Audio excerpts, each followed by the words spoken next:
Hello বন্ধুরা, আমি মাম্পি। আমার নতুন একটি রান্নার ভিডিওতে তোমাদের সবাইকে জানাই স্বাগত। আজ তোমাদের সাথে শেয়ার করব মাশরুমের একটি সুস্বাদু রেসিপি, মাশরুম মশালা। কিভাবে ঘরোয়া উপকরণ দিয়ে রেস্টুরেন্টের স্বাদে এই মাশরুম মশালা তৈরি করা যায়, আজ সেটি তোমাদের সাথে শেয়ার করব। চলো তাহলে রান্নাটা শুরু করে ফেলি। আজকে রান্নার জন্য যে উপকরণগুলো লাগছে চলো সেগুলোকে তোমাদের দেখিয়ে দিই। এখানে আমি মাশরুম নিয়ে নিয়েছি 300 গ্রাম আছে। এখানে আছে পেঁয়াজ কুচি, কাঁচা লঙ্কা কুচি, ধনে পাতা কুচি, কসুরি মেথি, গুঁড়ো গরম মশলা আর আছে বাটার। এদিকে আছে নুন, হলুদ গুঁড়ো, গোটা জিরে, টমেটো বাটা, আদা রসুন বাটা, 7-8টা কাজু বাদাম বাটা, কাশ্মীরি লঙ্কার গুঁড়ো, ধনে গুঁড়ো আর হচ্ছে গোলমরিচ গুঁড়ো। এই হচ্ছে আজকে রান্নার উপকরণ। আজকে রান্নাটা করতে আমাদের সাদা তেল লাগবে। প্রথমে মাশরুমগুলোকে একটা বড় পাত্রের মধ্যে নিয়ে নেব আর তার মধ্যে দিয়ে দেবো বেশ খানিকটা জল। তারপর হাত দিয়ে মাশরুমগুলোকে একটু কষলে কষলে উপর দিকটা ধুয়ে নেব।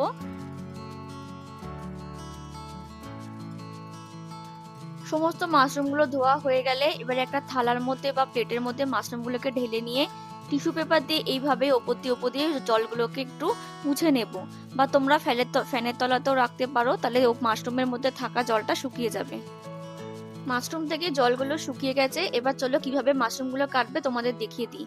মাশরুমের এই মোটা ডান্ডির অংশ মাথার দিকটা একটু কেটে দিতে হবে। তারপর এইভাবে ছুরির সাহায্যে বা বটির সাহায্যে মাঝখান থেকে চিড়ে নিতে হবে। তোমরা এইভাবেও রান্না করে নিতে পারো, বা তোমরা যদি আরো ছোট করতে চাও তাহলে মাঝখান থেকে আরেক ফালি করে কেটে নিতে পারো। এইভাবে সমস্ত মাশরুমগুলো 4 ভাগ করে বা 2 ভাগ করে কেটে নিতে হবে। ঠিক ওই একই রকম ভাবে বাকি মাশরুমগুলোকেও এখানে কেটে নিতে হবে।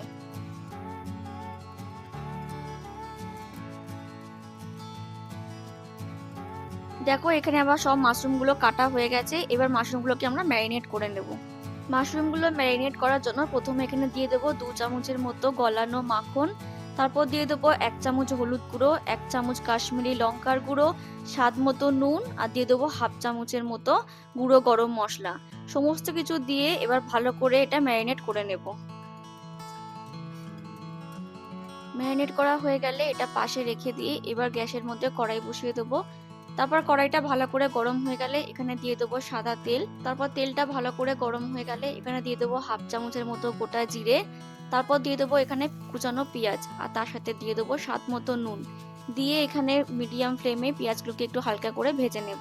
মিনিট 2 ধরে পেঁয়াজগুলোকে একটু হালকা করে ভেজে নিয়ে পেঁয়াজের গায়ে যখন একটু লালচে রং ধরে আসবে তখন এখানে দিয়ে দেবো কুচানো লঙ্কা এবং লঙ্কার সাথে পেঁয়াজগুলোকে একই রকম ভাবে একটু হালকা করে ভেজে নেব। লঙ্কার পেঁয়াজ ভাজার সময় খুব সুন্দর একটা গন্ধ বেরোবে।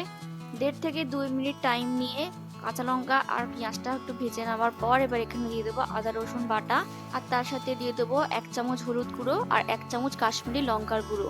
এবার সমস্ত কিছু ভালো করে একটু কষিয়ে নেব যতক্ষণ না আদা রসুন থেকে কাঁচা গন্ধটা চলে যায়।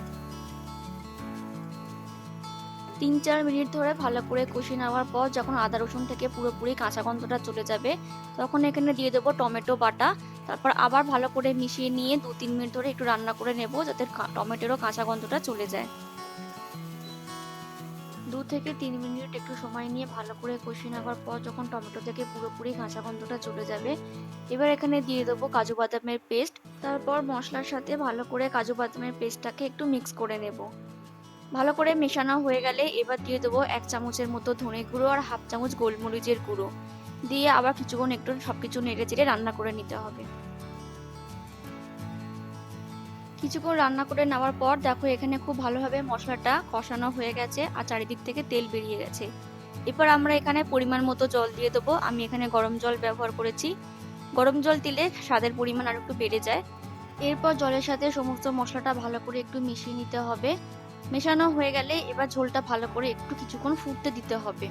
ঝোলটা যখন ভালো মতো ফুটে যাবে এবার এখানে আমরা দিয়ে দেবো ম্যারিনেট করে রাখা মাশরুমগুলো। তারপর মাশরুমগুলোর সাথে ভালো করে একটু মিশিয়ে নিয়ে ঢাকা দিয়ে 3-4 মিনিটের জন্য একটু রান্না করে নেব। ফিরে এলাম 3-4 মিনিট পর আর দেখো এখানে ঝোলের পরিমাণটা বেশ অনেকটাই ঘন হয়ে গেছে। এটা কিছুক্ষণ রেখে দিলে গ্রেভিটা কিন্তু আরো একটু ঘন হয়ে যাবে। এবার এখানে তোমরা নুনটাকে চেক করে নিও, যদি নুনের পরিমাণ কম হয় তাহলে এখানে নুন অ্যাড করতে পারো। আমার নুনের পরিমাণ ঠিক ছিল তাই আমি আর নুন দিইনি। এরপর সবশেষে ওপর থেকে কসুরি মেথি ছড়িয়ে দিয়ে একটু হালকা হাতে ভালো করে সবটার সাথে মিশিয়ে নিতে হবে। ব্যাস, এখানে আর আমাদের কিছু করার নেই। আমাদের আজকের রেসিপি মাশরুম মাসালা একেবারে তৈরি। চলো তাহলে এবার তোমাদের পরিবেশন করে দেখাই। আমাদের আজকের সুস্বাদু রেসিপি মাশরুম মাসালা একেবারে তৈরি। একেবারে ঘরোয়া উপকরণ দিয়ে রেস্টুরেন্টের স্বাদে এই মাশরুম মাসালা রুটি পরোটা দিয়ে খেতে খুবই ভালো লাগে। আর পরিবেশনের সময় তোমরা ওপর থেকে একটু ধনেপাতা কুচি ছড়িয়ে দিও, তাহলে এর স্বাদ আরেকটু বেড়ে যায়। আমাদের আজকের রেসিপি তোমাদের সবার কেমন লাগলো প্লিজ কমেন্ট করে জানিও। ভালো লাগলে একটা লাইক করে দিও আর আমার চ্যানেলটাকে সাবস্ক্রাইব করে দিও। দেখা হবে পরের অন্য কোনো একটা রান্নার ভিডিওতে। ততক্ষণের জন্য ভালো থেকো, সুস্থ থেকো আর অবশ্যই সাবধানে থেকো। টাটা।